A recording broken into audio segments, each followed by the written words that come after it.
Monday at that time. It's only about a 30-minute time slot, though. And those are all recorded. People can listen back to them later, but a lot of good stuff. So some of the stuff we touched on there, I made a post on Twitter earlier today. I don't have any price predictions. I don't have any time frames. I will say that the post was a bit ambiguous, but about Easter this year, actually the Friday before Easter is when Patrick Witt said, not me, Patrick Witt, who is the guy that advises the White House on cryptocurrency, that he's hopeful that the Clarity Act would pass by that date.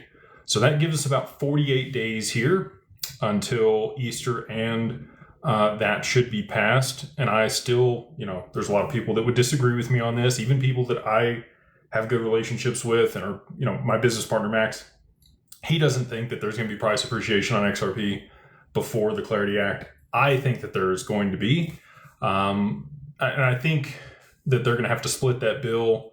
Again, there's just a lot of things in there that the Democrats oppose when it comes to the regulations around DeFi. They want, private permissioned ecosystems and some oversight and regulatory oversight and accountability. I kind of agree with a lot of the points that they brought up, to be honest with you. I mean, you got to take it with a grain of salt. Obviously, we're a wealth manager. We have about, not quite $1 billion under management anymore because the price is way down from where it was, but about 400 million XRP under management over there at Digital Wealth Partners. And so, I'm kind of in favor of some regulatory oversight. I think you need some accountability. The way that I think the lending protocol in the XRPL will work is there's going to be 4 people involved, right? And I think this is probably similar to how it's going to work on a lot of the DeFi stuff.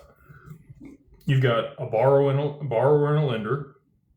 So somebody wants to put up, whatever it is, whatever the issued asset is, or XRP, and then the other person gets whatever it is on the other side of that transaction.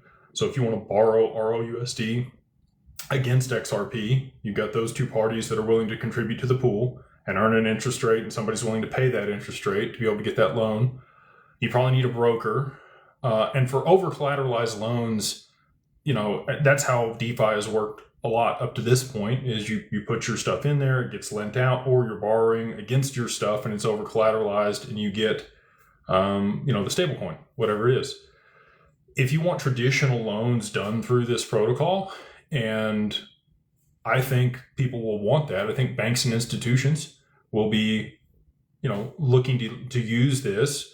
You're probably going to need a broker that sits in there, somebody that has oversight, that underwrites the risks, that understands the constraints around the loans and can be a neutral third party between the 2 people that are transacting. And then you'll probably have to have an arbiter if there is, litigation, or somebody sues somebody, or, things don't work out the way that they were supposed to. The broker and the borrower are going to have to be the people that sign off, or the lender are going to have to be the people that sign off when the loan's repaid, to be able to release the collateral. And if they're not, for whatever reason, because the loan wasn't paid off, then there's going to be arbitration, and you probably need somebody with, visibility of that ecosystem to make sure that they're making the right determination based on the information that's actually there that happened on chain.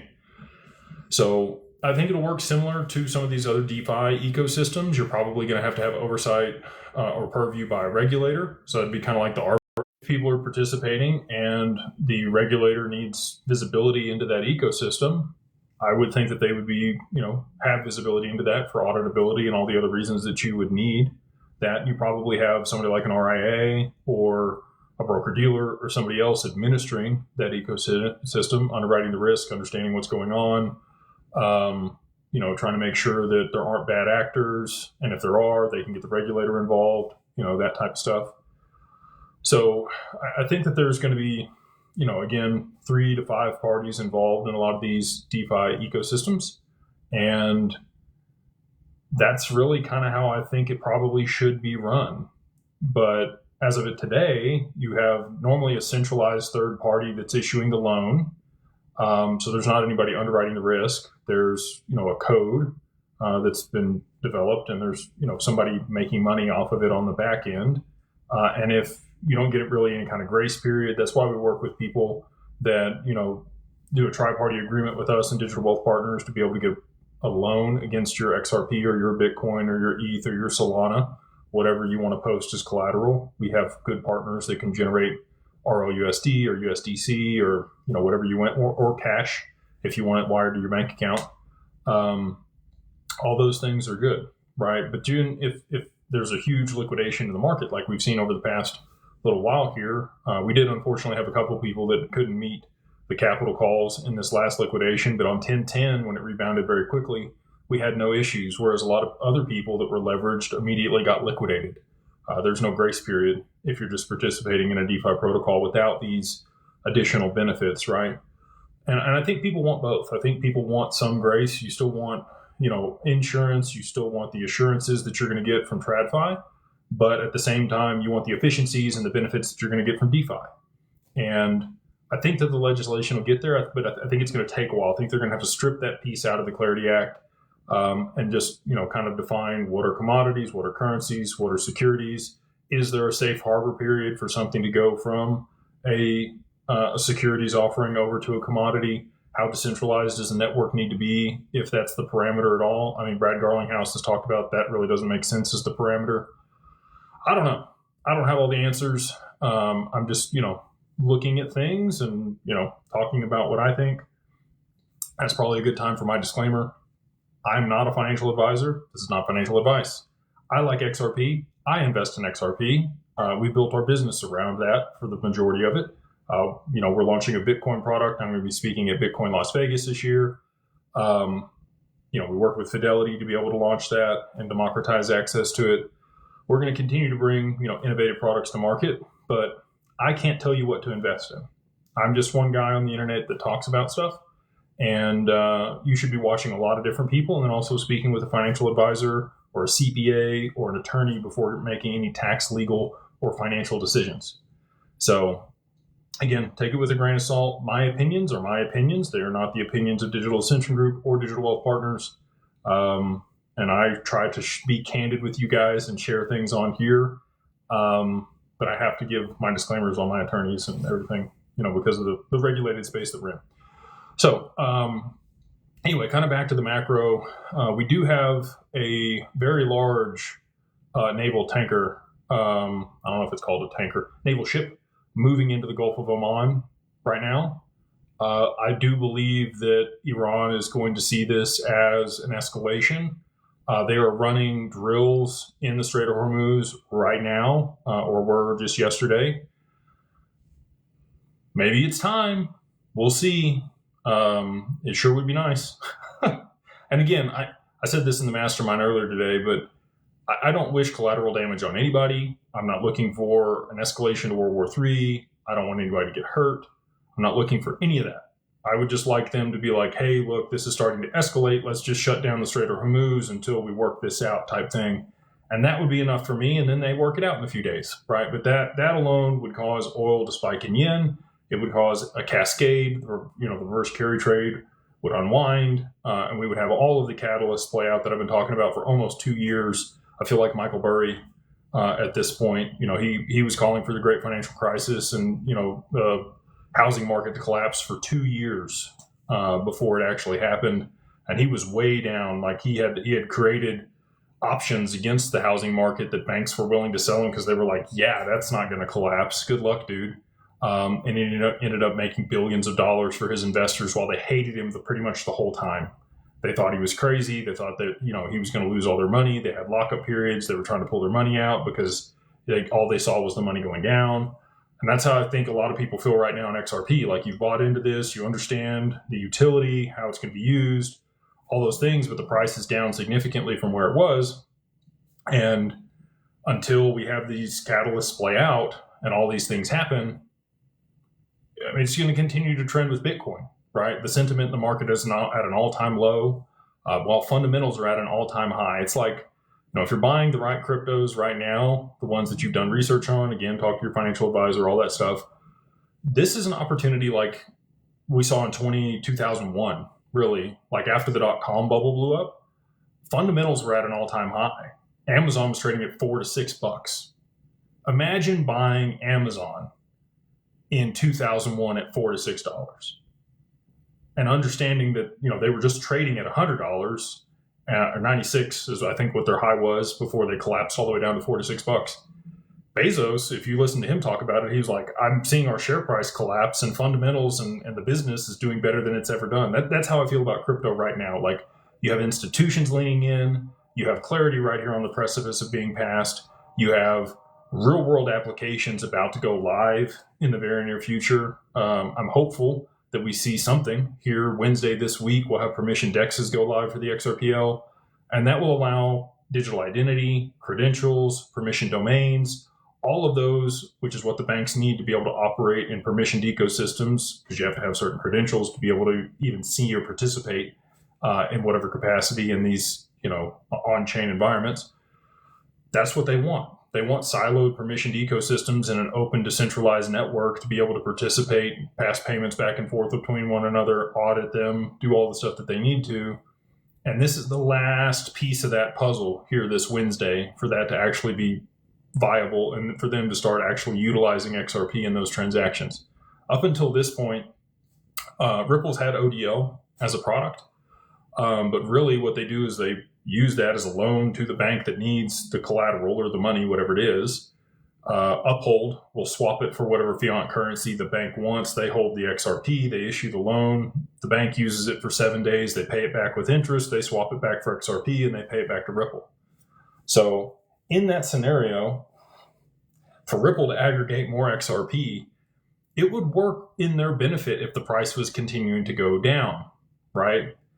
So if every 7 days they were making a loan, so let's say they, loaned the XRP at $2, the bank borrows it at $2, they get the fiat, they're going to do whatever they want with it. They pay it back at 1% for the week or whatever, however many basis points.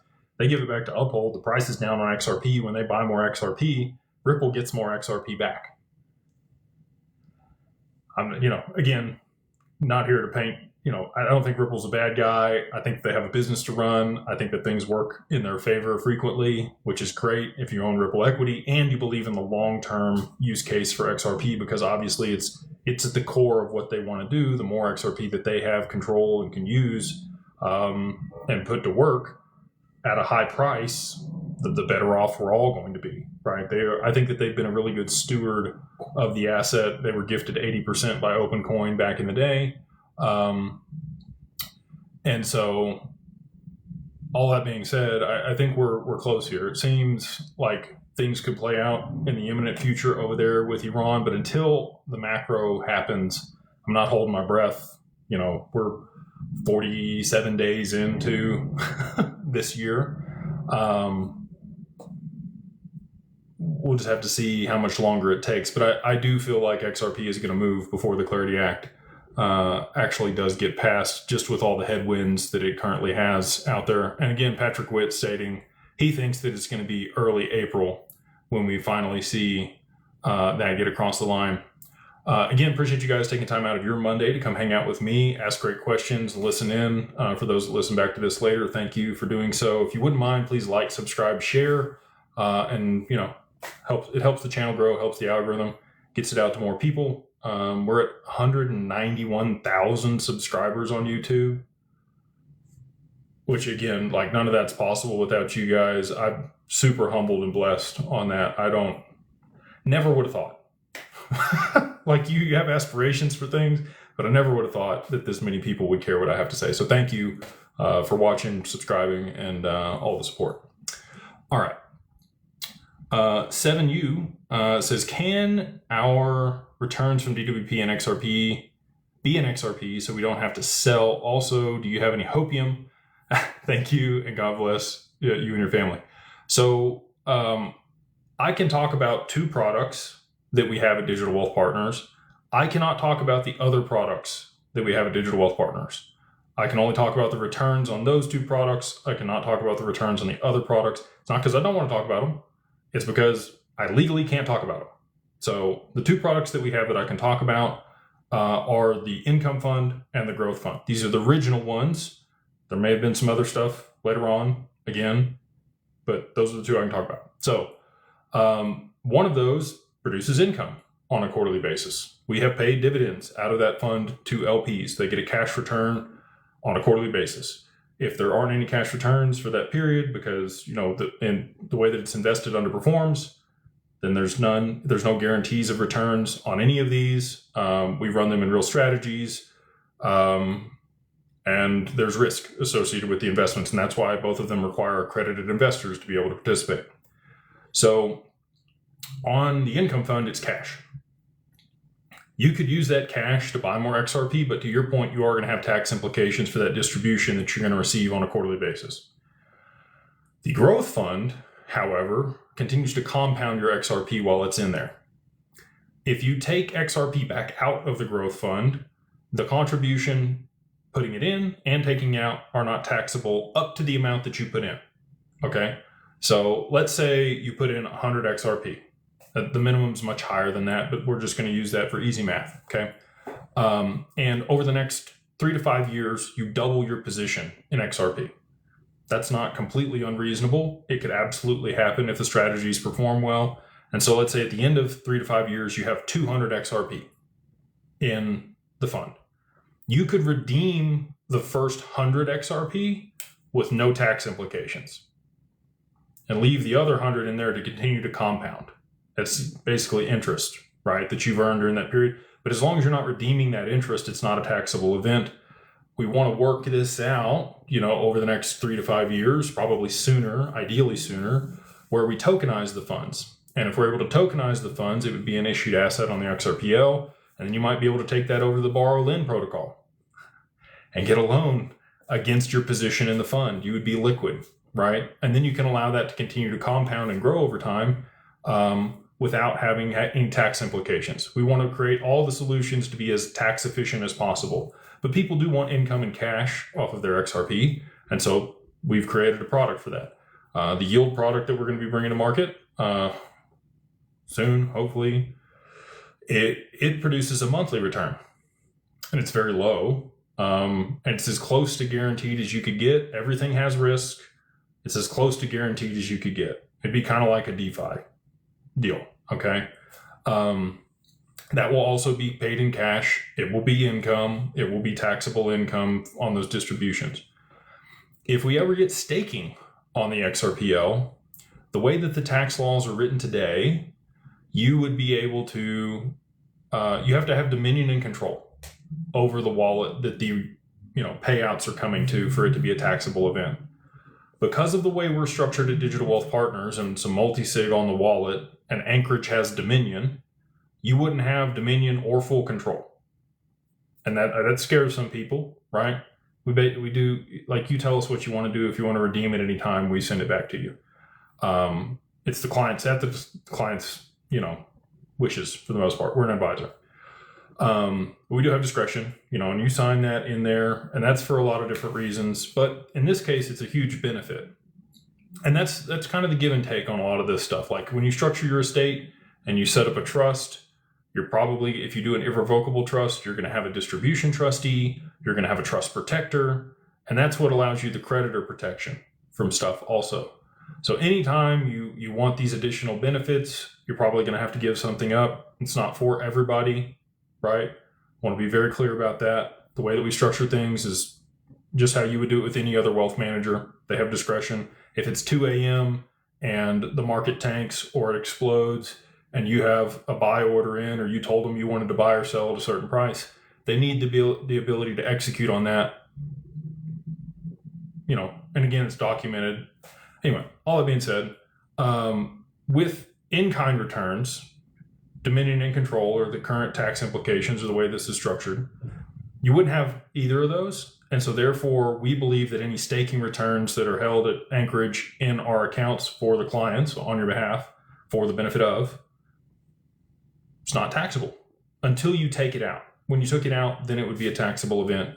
But any in-kind returns back to your wallet inside that infrastructure in the format that we have it would not be a taxable event. So if you want to stake Solana, you have Solana with us over there at Anchorage, you get staking returns, not taxable under our tax letters in the way that we've written it with our CPAs and the advisory that we have.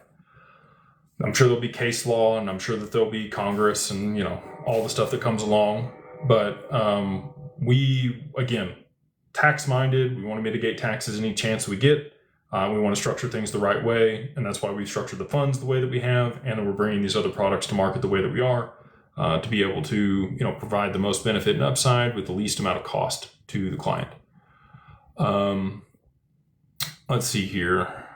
We've got the Key 70. They say, hey, Jake C. from Jake N. In the UK, it's midnight here. Hey, okay, it's a little bit better time for you. Thanks for staying up. As a DWP client, I'm looking forward to XRP yield and was hoping to get a time frame and deadlines. You and me both, my man. We've been working on that for close to 8 months at this point. It has been a beating. It's just taken a lot longer than I would have liked for it to get to market. I've got a verbal agreement. I don't have a written deal. So as soon as we have that and we sign it, we've built a lot of the infrastructure. We have all the agreements. We've done everything on the legal side. We've done everything that we can up to this point to be able to get it to market almost immediately after we have the signature and the partnership across the line. But until that is, signed on the dotted line and things are ready to move, I would love to say tomorrow, but that would be an untruth. So until I have a direct timeline and we know for sure, I don't want to get out here and promise you guys anything. I'm excited about it. I want to talk about it. And I know we're going to get it to market. We're going to be first before anybody else. It's just, again, my hands are tied and I don't have full control over the situation. And so until, other parties are capable of moving and willing to sign, we're kind of stuck in limbo. Charity Safaris says, hello, Jake. I'm Carbon 2 member. Awesome. Glad to see you and have bought the LLC package. I'm considering opening an account with your digital asset custody. How do I know Anchorage Capital is secure for my portfolio? Well, we can give you the full breakdown of the security on the back end of it, but I'll kind of give you a high level here. Would actually love to get Ben Hearn or Joe Medioli from over there to come talk with us on a deal for the mastermind. We've got something scheduled in the near future for that, and they'll be able to give you a deep, in-depth analysis, but I'm going to do my best for a high level. They use copper, but it's a derivative of copper that utilizes HSMs. So copper and Fireblocks both use MPC technology. I forget what MPC stands for, but it's kind of like cloud stuff. HSMs are hardware security modules. So these are actual physical infrastructure, and that's what you have to have in order to be FIPS compliant here in the US. So any large institution that's using electronic transfer, they have to have HSMs. And what they do is they create a wallet address for you. Nobody ever sees those keys. They're created through an algorithm. They're held on the back end. They are encrypted and then sharded, and then those shards are held across HSMs globally. When you want to execute a transaction on chain to send the asset somewhere else, they'll whitelist a wallet for you. So if you want to send it back to your cold storage wallet, that's the only place that you can send it. You'll ask to withdraw. We say, cool. It can take up to 24 hours to withdraw the assets. Friction sometimes is good, sometimes is bad. If there is somebody else that's trying to do that, we're able to catch it within that period of time. Oftentimes it will happen much faster than that, but that's their SLA is 24 hours. Okay. When I worked with Standard Custody, that was also their SLA. Now, when it was Standard Custody, I never had a withdrawal take more than like an hour because they had a bunch of algorithmic stuff that Arthur Brito had designed on the back end. It was awesome. Anchorage is a little bit more, they were a New York chartered bank. They're an OCC regulated federally chartered bank. And so it's super secure. There's some delays and frictions and timeframes. Again, oftentimes to your benefit. If you're trying to move fast on stuff, I understand why it can be a problem, especially if you're used to working in crypto and everything settles real time and it's not an issue. We do it as fast as we can while verifying that it's you and making sure that everything's kosher and it's not a problem. But anyway, so that's the technology that they use. That's how the key is distributed and logged on the back end. The key actually never all the way comes back together when they pull it back together. It says quantum resistant as any technology that I've seen out there. And BlackRock holds their assets there. So if you are BlackRock, you have the ability to really hold your assets wherever you want, right? Like you're the big dog in the arena. And so for them to hold it at Anchorage, that gives me the warm and fuzzy to hold my assets there. I'm not worried about them being hacked or taken or any of that. And also the account's insured up to $100 million by Lloyd's of London. They use Marsh as their broker. So if you want to go look all that stuff up, they've sent us the policies. We've reviewed them. There's been a lot of legal back and forth with us in Anchorage over the past. We started onboarding assets in October of 24. So we started the legal process with them back in like June of 24. And we've become very familiar with everything over there and the intricacies and all that stuff. And again, a lot of friction, but they are a OCC chartered, federally chartered bank, and rightly so, right? So again, kind of a give and take on some of this stuff. I know, like I said before, not for everybody. We have a lot of our clients hold some assets away. So kind of like your long-term bag that you plan to, use to generate income and grow over the long term. They put at Anchorage, and then they'll keep some on an exchange or on their cold wallet.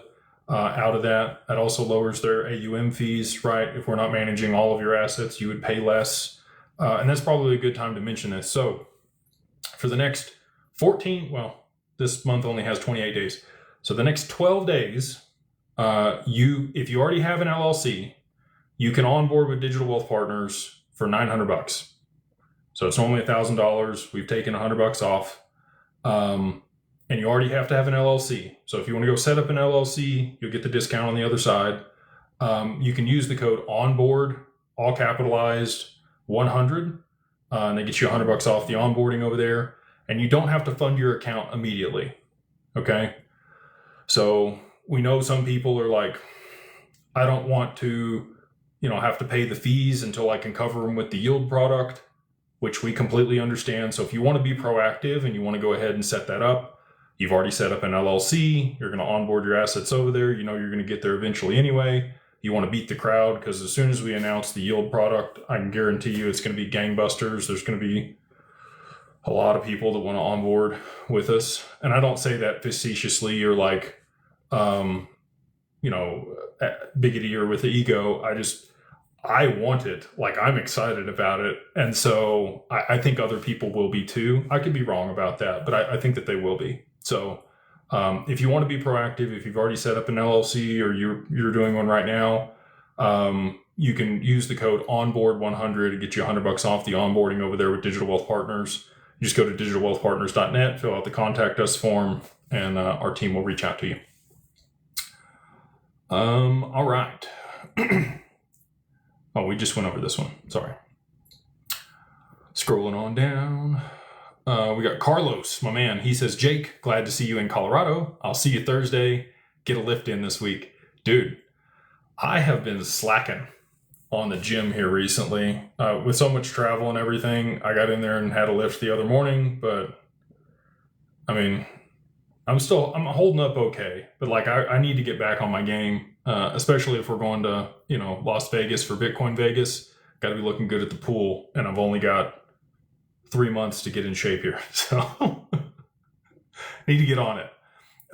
Chris Burns says, what's the story if you know about Rosie Rios no longer being on the board of Ripple?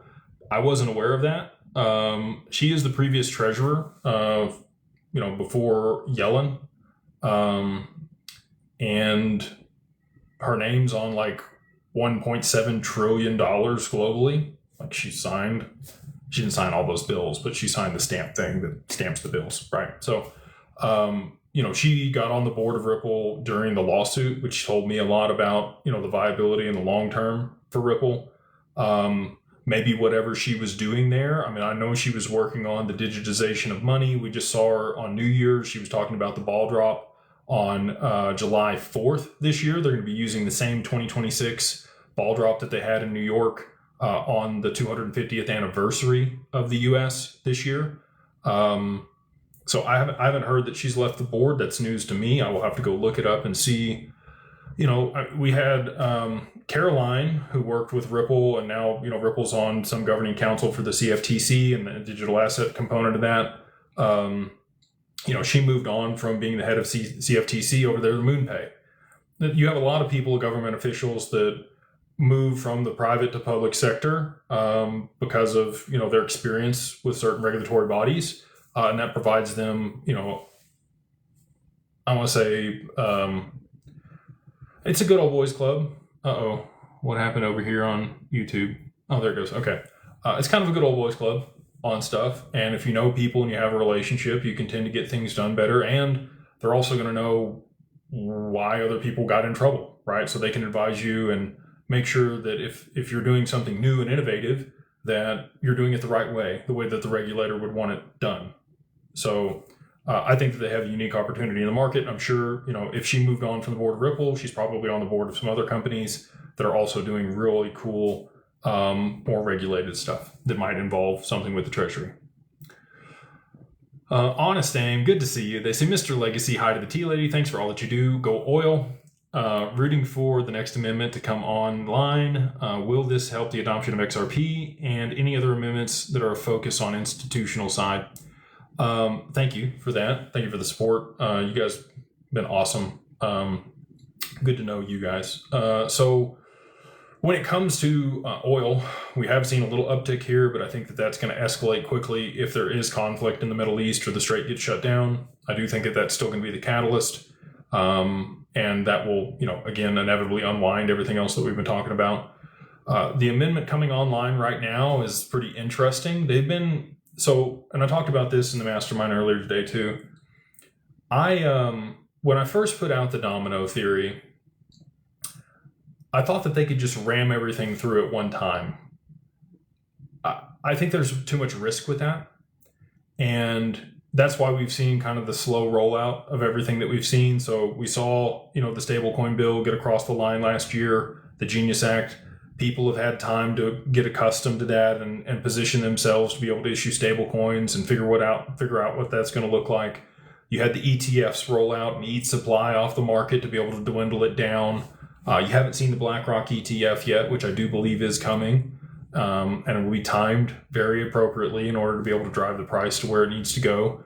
But, again, it's been a progression of things. And for these amendments to be coming out right now, I don't know if it's going to be, okay, we get it across the line, we give it a couple weeks and make sure it's kosher, maybe a little bit longer than that. Do we need to push any fixes, make sure this works right before we actually start pushing volumes of money through it? XRP's price is going to have to be substantially higher before they can actually start transacting value on the network and routing it through XRP. You can settle with other things on the network. Whatever the most liquid thing is what the DEX is going to use to be able to settle that value. Obviously, that's more efficient. The more liquidity that XRP has, it's the native asset on chain. And so, through supply and demand dynamics, they're going to have to push it to a high price if they're really going to want to use it at scale, which is what Monica Long said on Community Day. Just last week, she said that, when she was asked, where does she see the XRPL and XRP here in 2026? She said, the words that come to mind are institutional adoption at scale. So for that to happen at scale, XRP has to be a high price, has to be a high stable price. And then you had a kind of a follow-on from David Schwartz later in the evening, where he talked about the volatility of the asset and why institutions don't really want to hold that on their balance sheet. It needs to be a high, stable price before these institutions are really going to adopt this. And again, I believe that that's going to happen from, the supply and demand dynamics that are going to push it there, and then payments starting to move over the network to be able to hold price stability at that much higher level. Now, when it comes to other amendments, the other one that I'm watching, I'm watching, liquidity pools. I'm watching borrow lend. I'm also watching batch payments. We haven't seen batch payments get the vote that it needs. It needs one more vote to be passed, and then we'll wait for the 2-week time frame for that. So that's another big one for payments at scale on the XRPL. You probably need batch payments unless we have, an implicit or explicit subnet, which Bob Way has a patent on for the XRPL that they could use to be able to facilitate payments at a much higher TPS than what is currently available on the network. About 1,500 TPS is kind of the high end where it starts to have problems. You have to use payment channels, trust lines, and an implicit or explicit subnet for it to be able to scale along with the side chains, right? So you have all these different avenues to be able to push volume on the network. And again, none of this is my information. I'm not this smart. Okay, so this is me talking to Matt Hamilton, David Schwartz, other developers, people from Bank of America and some other large institutions. That's where I got this information from. So again, I am not a coder. I did not help build the XRPL. I have very limited knowledge about it. I listen to people that are smarter than me and then try to understand how they're going to use it and what actually needs to be in place for them to facilitate hundreds of thousands of, transactions per second. Because really at scale for MasterCard and Visa, they're going to have to. MasterCard and Visa today both process around 30,000 TPS using their current systems. That's a lot, 30,000 transactions per second. So for that to move on to the XRPL, you need something that's going to have to scale far beyond 1,500 TPS. Which I think I think they have the solutions for this, and they've put together a plethora of ways for value to move and continue to expand as liquidity moves into XRP, and we get the adoption that we're hoping for. XRP Rippler says, if the reverse carry trade unwinds and XRP bottoms at 20 cents just before it goes parabolic, will all the exchanges freeze up? Yeah. I think there's going to be a liquidity crisis. Could it come from, Tether being sanctioned? Could it come from Tether depegging? Those are really the only two things that I think could really cause it. I don't know that it'll depeg. I think that them having gold and Bitcoin on their balance sheet could cause issues. But if there was a reason for the U.S. government to sanction a protocol, we've already seen them do it. We already saw them do that with Tornado Cash, and they could absolutely do it again with Tether. They're operating offshore. They now have a U.S. compliant stablecoin that they've launched with USAT. Maybe they know that USDT is going to get sanctioned and they don't want to be siloed in that. They've diversified into gold. They've done some other stuff. And again, the sanction thing didn't come from me. This was actually a conversation that I had with Ryan. I can't think of Ryan's last name. He's a developer at Ripple. And Scams, the guy that I had the bet with at the end of last year. I went back and forth with him on Twitter a little bit, and it was Ryan from Ripple that actually brought up the fact that the U.S. government could sanction Tether. And Scams normally has a lot of pushback on stuff. He agreed with that. So for him to agree with that made me feel good about it. If it gets tied to Epstein, if it gets tied to something else that's, not great, circumventing sanctions, other stuff, the U.S. government would have the authority to sanction that network, and anybody, putting money in and out of that probably has a problem, right? Same thing with Tornado Cash. They were like, if you use this, you become part of the OFAC list. YouTube's frozen. Man, I tried to upgrade this earlier. Let me see if I can get it to do it now. You never know how this is going to go. At the hotel. Well, hopefully you guys can still see me. You're still saying YouTube's frozen over here on TikTok. How about now, brown cow? Well, yes. Oh, it says we're good. Okay. Oh no, now we're not. Press the wrong button. It says no internet. Man, this is what you get for traveling. Now it says we're connected. Okay. Hopefully we're back. So when it comes to freezing the exchanges, I think if Tether has either one of those problems, the exchanges will absolutely go illiquid. Anytime there's huge volatility in the market, almost all the exchanges shut down because of the volume and people that move on there. Their servers can't handle that much at one time. And, they freeze up. You're not able to execute trades. I just continue to dollar cost average. Again, if you bought last year at any point, buying now is going to average you down. Again, not telling you to buy or sell or do whatever. I'm just telling you, if you did that, that's what would happen. So I think people that are positioned are probably going to be safer than those that are trying to catch a falling knife. I've always said that. I don't try to pick tops and bottoms.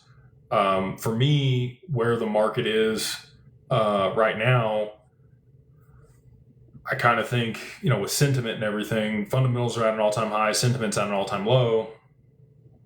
Seems like a pretty decent buying opportunity to me. But again, I'm just one person. You probably shouldn't listen to me.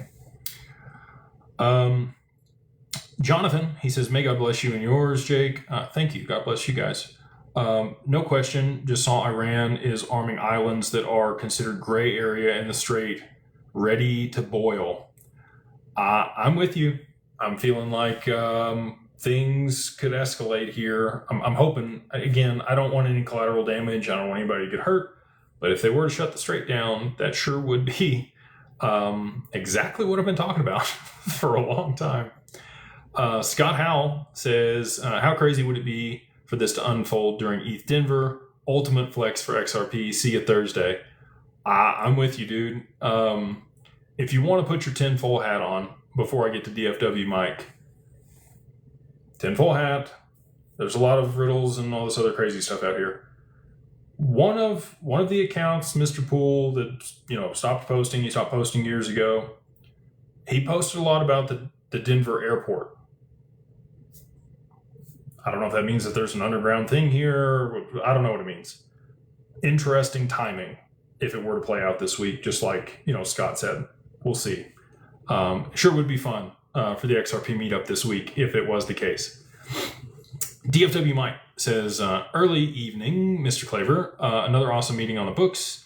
Shout out to the mastermind member, Sonny, allowing us to use of his business. Awesome conversations across the board. Honest leads up us down paths like Gandalf the Grey.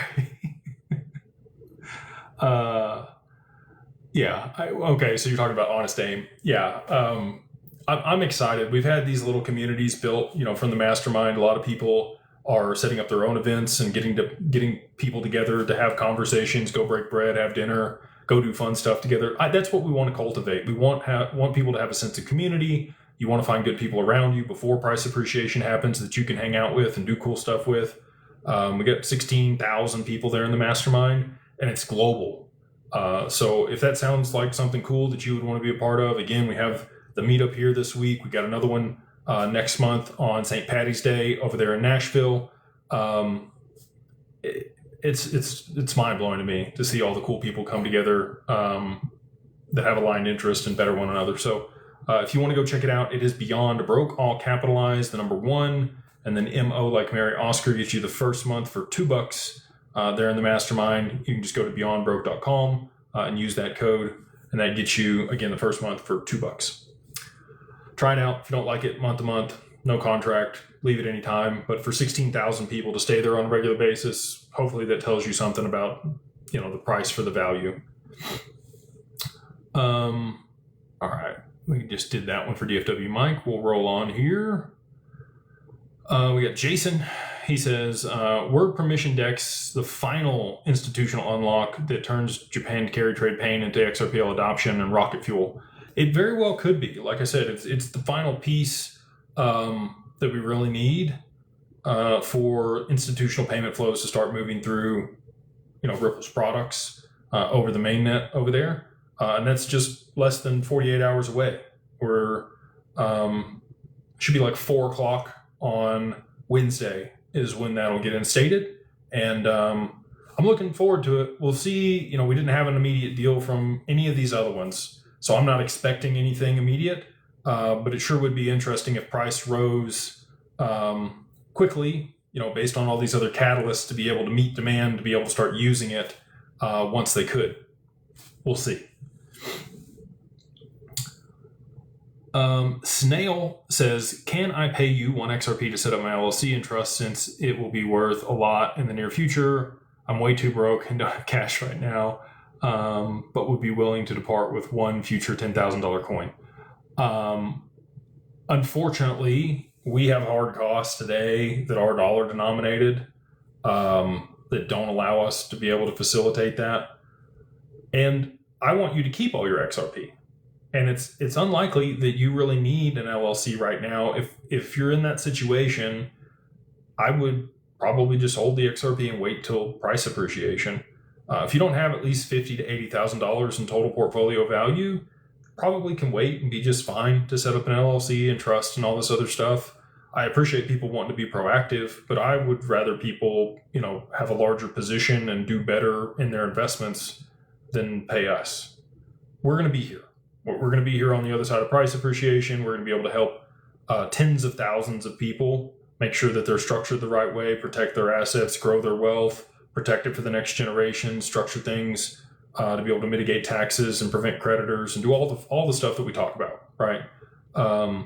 And if you have the luxury to be able to afford to be able to do that now, awesome. We want to help the little guy, right? Like, nope, I didn't have any help. I had to figure it out on my own. I think a lot of my stuff I got lucky on, and I was smart enough to just kind of work my way through it and find the right people to help me. And we've productized that. We've created an end-to-end solution for people so that if you do want to work with us, we're here. You're also educated. You know the right questions to be able to ask these other advisors if you don't necessarily want to work with us. And also, I don't think we're going to be able to serve everybody. Like, we already have 3,000 clients on the Digital Wealth Partner side. We got probably 8,000 LLCs that we've set up. We've done hundreds of trusts for people at this point. But at scale, I was doing the numbers the other day. There's probably 250,000 people that have more than 10,000 XRP. That's a lot of people, like a lot of people. And we're going to be able to help as many people as we can. We're trying to streamline systems and, structure things the right way and hire enough people and do everything so that we can do it at scale. But I'm not naive enough to think that we're going to get everybody, nor do I think everybody should work with us. We're not the best fit for everyone, right? But at least you're educated enough to be able to go to these other advisors and have conversations and ask them questions, or maybe educate them so that they can help you. That was a lot of what I did with my advisors. They knew enough, right? Like, they had worked with Bitcoin, ETH, and some other stuff. And I was like, I got this XRP thing, and I think it's the one. And they listened to me, and I helped structure everything and helped them with language and a bunch of stuff. And I got to learn a lot along the way, which was really cool. And so now we help other people do that. But anyway, back to the point here. I would rather you keep your XRP than pay us. And when the time's right, if you want to work with us, we will be here. And again, appreciate the support and you wanting to be proactive. We got Dan S. He says, Jake, legend, lifter of heavy weights. No question. Just want to thank you for sharing your knowledge. Brown Brook Mastermind member. God bless. God bless you, dude. Thank you for the kind words and being part of the community. I don't know on the weightlifting thing. And thank you for the kind words on, the compliment. When I was younger, sure. I would say I lifted some heavy weights. I picked things up and put them down. And I would do it a lot of times. Like, that's my claim to fame, is I squatted 405 for 27. Not a whole lot of people can say that. I've never been like a 1 rep max type person. People ask me how much I bench now, and I'm like, I knew the most I ever benched was incline 315 for 20. Now I do like sets of 225 for 20. And I'm not, pushing it to the limit to do that. That's just how I try to stay in shape, trying to get enough cardiovascular and, lactic acid buildup. And I always train for a pump too. So anyway, thank you for the kind words. Appreciate you being part of the community. And maybe one day I'll lift heavy weights again, but probably not. I'm getting older. I'm trying to be more cognizant of longevity rather than brute force at this point. We got Anti-XRP. They say, hello. Thank you for sharing the research and education you acquire with the rest of us. What are your thoughts on midterms? We are all aware that one side is anti-crypto. Safe travels. Thank you. I don't think the Dems are anti-crypto. I think that they just need somebody to help educate them. And that's a lot of congressmen and women. This is a unique technology that if you're not doing it every single day, it's hard to really understand. And a lot of what's been educated up to this point is really kind of how things worked all the way up to 2017, 2018, where you had to roll back blockchains and fork stuff and do a bunch of stuff. They don't really understand smart contracts and issued assets and a bunch of other things that would allow markets to operate in the capacity that they really should and how the regulations and the environment's written. for compliance. So I think a lot of it's just education. I also think because it was such a pivotal point in the election and, Trump advocating for it, there's kind of like they don't want to advocate for it because it's kind of like against Trump. I don't know. It's a weird situation. I don't like having two parties. I wish we had more parties than just two. But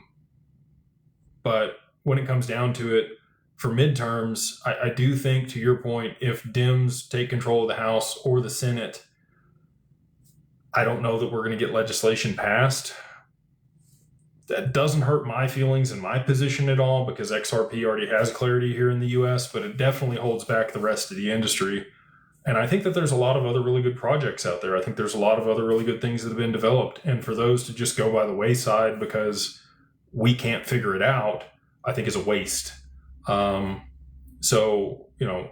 I do think that XRP solves a lot of problems, but I don't think it solves everything. There's a lot of other, like Hyperliquid, right? Like Hype and that chain and that token, awesome for derivatives on chain, or perps on chain, excuse me.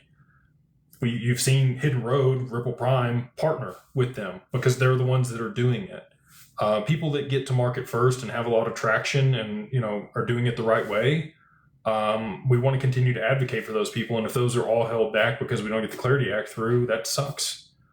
And I think everything will settle back to the XRPL. I think it'll be the backbone of everything, but you're still going to need multiple other chains and other applications doing specific tasks that they are better suited for than the XRPL is, right? So anyway, all that being said, I'm hopeful that midterms don't slow down the adoption curve or the legislation, but I am fearful, unfortunately, that may end up being the case.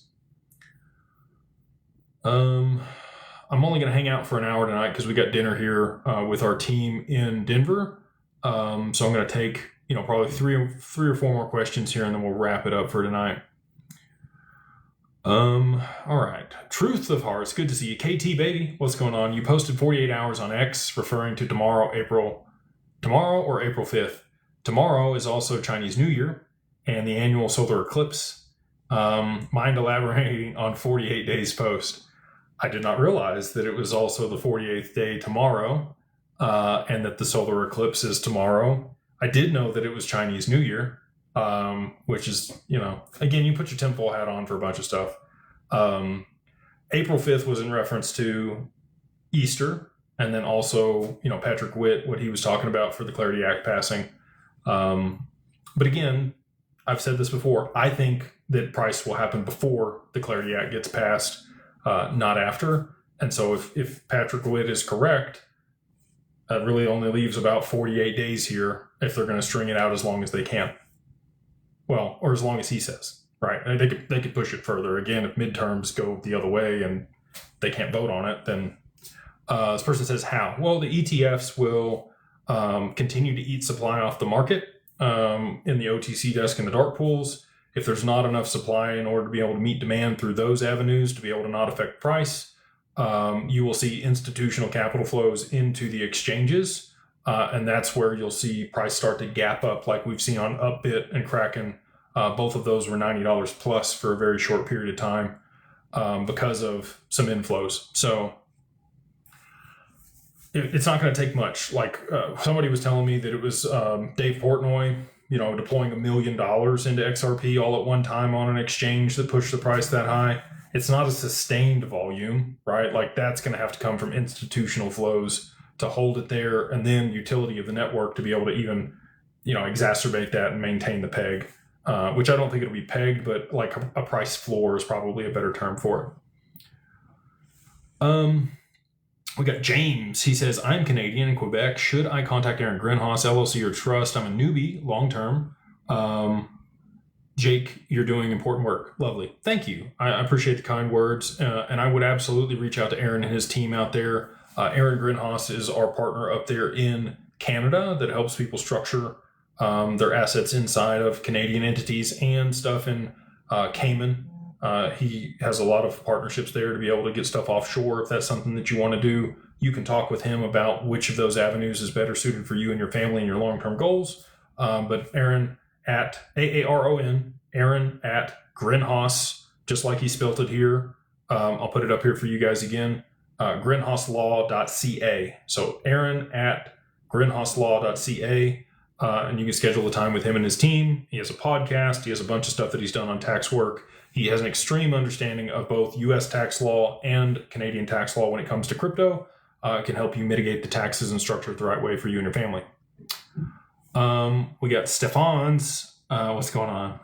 Thank you, big man. Big question. With as much as we have invested with the big players involved, is there a way they might be able to hoodwink, cheat us as regard to the reverse carry trade and how they would be able to? Your thoughts? No. I mean, I've thought through this again, like before I even put the theory out, I was like, okay, is this sound? Because I don't want to put this out here and look stupid, right? I do enough of that on my own. I don't need the theory to look stupid too. So I've thought through this every way from Sunday. And again, I listen to people smarter than me. I don't claim to be a genius or any of that stuff. I try to find people that are brilliant in their domain or vertical, and then listen to that along with a bunch of other people to come together, pull together my thesis, right? And that's where the domino theory came from. Jim Rickards is who talked about this playing out exactly how it's about to play out for the reverse carry trade and the whole transfer of, global dominance for the US dollar into this new system. It was the largest risk, and he worked with the US government to structure the way to be able to mitigate it and still maintain some portion of control, which is what I think XRP is. So, all that being stated, I can't see a way that they can get around it. I think it's the ace in the hole. It's the trump card. It is the inevitable Thanos snap, right? Like, it's going to be the straw that breaks the camel's back on this deal that causes everything to have to move forward. And I really don't, there's not another solution to be able to provide liquidity in that circumstance to move to real-time settlement and de-risk all those positions and all those unrealized losses and all the other stuff that's going to ensue. If the other option is go into a global depression or Mad Max scenario, that they're not going to do that. We got Garveld. They say, if risk-adverse banks can safely settle trillions instantly through Ripple's ROUSD, seems they have less financial incentive to touch XRP. Thoughts? Also related, SHA 256, SHA 256 is still completely secure. Well, I'm glad to hear that. I think quantum will absolutely change the security around that encryption. On ROUSD, that's a good point you make, but there's counterparty risk, and Ripple is the counterparty risk, and they're definitely not going to be wanting to fund Ripple when they could be funding themselves. So they're going to issue their own stable coins. They're not going to funnel trillions of dollars into Ripple's treasury to be able to use their token. Why would they do that when they can back their own stable coin and earn the yield off the treasuries? So there needs to be something that allows for interoperability between ROUSD and a Bank of America stablecoin and JPM coin and Citicoin and all these other coins for their own internal infrastructure that needs to be able to settle with a counterparty, because none of these counterparties want to hold the other counterparties stablecoin. They don't want to redeem that asset. And they don't want to benefit another company when they could be benefiting themselves. So you have to have a neutral bridge that they all trust and verify, and is a DEX that allows all those to swap. Otherwise, you're just going to exacerbate the Nostro Vostro accounts. So Ripple will do very well. I'm not saying RLUSD won't do exceptionally well for them as a product, but other large banks and institutions aren't going to want to fund Ripple's business when they can fund themselves, right? So that would be my argument there, and I'm very confident in that after attending multiple conferences with BlackRock and State Street and all of the other large players that are out there that are leaning in. We'll take two more and then we'll wrap it. We got Cheyenne. She says, hey, Jake, if I bought assets after LLC was done, do I need an addendum? Thank you to you and the tea lady. No, it'd just be if you bought them with the bank account associated with the LLC, no problem. They're in there. If you bought them in your personal name and then you transferred them to the wallet associated with the LLC, You just need a written action or written consent. And as long as you do the LLC with us, you're going to be able to keep a record of those, keep them on a spreadsheet, write them down, however you want to do it. And then you'll file that with your corporate veil service with Laughlin. And then last but not least, we got Q Parks. They say, do I need $1,000 to onboard my crypto into Anchorage? Do I need $1,000 to Okay. So it's only $900. And again, you don't have to fund your account right away. So if you don't want to pay AUM fees, but you want to be proactive and you want to get stuff, go ahead and structure it and get through KYC, KYB and set everything up because you know the yield product's coming. We are onboarding people right now. If you have an LLC, if you already have an entity, you can use the code onboard100 and it gets you $100 off over there at Digital Wealth Partners to go ahead and onboard. So you can go to digitalwealthpartners.net, go to the contact us form, and you'll be good to go. We'd love to work with you. The minimum over there is 50,000 XRP. So you need at least 50,000 XRP, but if you don't want to pay the AUM fees yet because, you know, you're waiting on the yield product to be able to cover those, I think that's going to happen in the near future. That's what we're betting on, and that's why we're willing to do this. You would have to fund at some point this year, right? Like, so before the end of the year.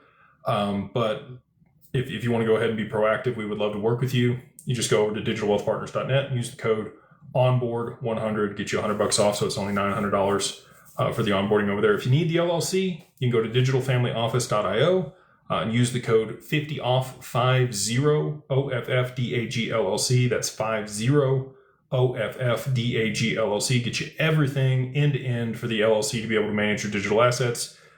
Again, $50,000 to $80,000 total in your total portfolio is kind of where we see people starting to, you know, look at that and set that thing up. If you need a trust, if you want a revocable trust in your state, along with the assignment of the assets in the LLC to it to be able to, you know, get probate protection, you can use the code webinar trust, all capitalized, for $200 off at checkout for that.